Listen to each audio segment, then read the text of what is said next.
दोस्तों alpha numeric series में एक बहुत ही शानदार सी अप्रोच मैं आप सभी को बताने जा रहा हूँ। उस अप्रोच से आप क्वेश्चंस को बहुत ही जल्द सॉल्व कर सकते हैं। आइए देखिएगा, समझिएगा। अगर आपको दो सेम पोजीशन यानी कि दो लेफ्ट अगर आपको दिए गए तो दोनों की पोजीशन को आप घटाएंगे और लास्ट यानी कि लेफ्ट से उसकी पोजीशन बता देंगे। सिमिलरली अगर दो राइट आपको दिए गए हैं तो दोनों की पोजीशन को अगेन घटाओगे और लास्ट यानी कि राइट से उसकी पोजीशन बता देंगे। अगर दो opposite position left plus right दिया गया तो दोनों की पोजीशन को जोड़ेंगे और लास्ट राइट से उसकी पोजीशन बताएंगे। सेम अगर यहाँ राइट प्लस लेफ्ट दिया गया तब भी आप दोनों की पोजीशन को जोड़ोगे और लास्ट यानी कि लेफ्ट से उसकी पोजीशन को बता दोगे। इस अप्रोच को हम क्वेश्चन में इंप्लीमेंट करते हैं। आपसे क्वेश्चन में कह रहा है कि which of the following element is 12th to the left of 18th element from the left hand. आपने कहा दो लेफ्ट आपको दिए गए तो दोनों सेम पोजीशन में हम क्या करते हैं, घटाते हैं और लास्ट लेफ्ट से उसकी पोजीशन बता देते हैं।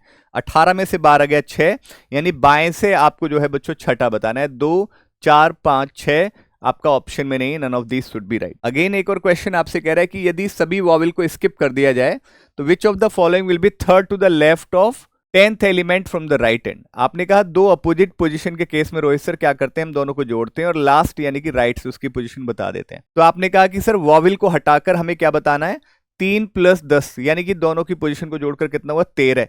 दाएं से 13 बताना है लेकिन वॉवेल को हटाते हुए। 1 2 3 4 5 6 7 8 9 10 11 12 और आपका जो है एक बार देख लेना 1 2 3 4 5 6 7 8 9 10 11 12 और 13 यानी कि F आपका C option should be correct. दोस्तों लेकिन यहां पर इस क्वेश्चन को जरा ध्यान से समझने की बात है। आपसे कह रहा है which of the following letter is 12th to the left of 18th letter.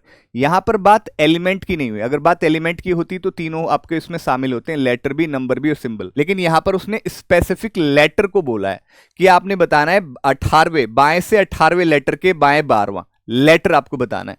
तो बाएं से 18वां लेटर आपने कहा 1 2 3 4 5 6 7 8 9 10 11 12 13 14 15 16 17 18। बाएं से 18वें लेटर के बाएं 12वां यानी 1 2 3 4 5 6 7 8 9 10 11 12 राइट। ये टी हो जाएगा यानी कि बी ऑप्शन बिल्कुल सही जवाब है। अगर ये अप्रोच आपको पसंद आई हो तो कमेंट के माध्यम से बताइएगा जरूर। और हाँ, इसी प्रकार की अप्रोच और ट्रिक सीखने के लिए मेरी सुबह 9 बजे वाली क्लास को आप जरूर ज्वाइन करें।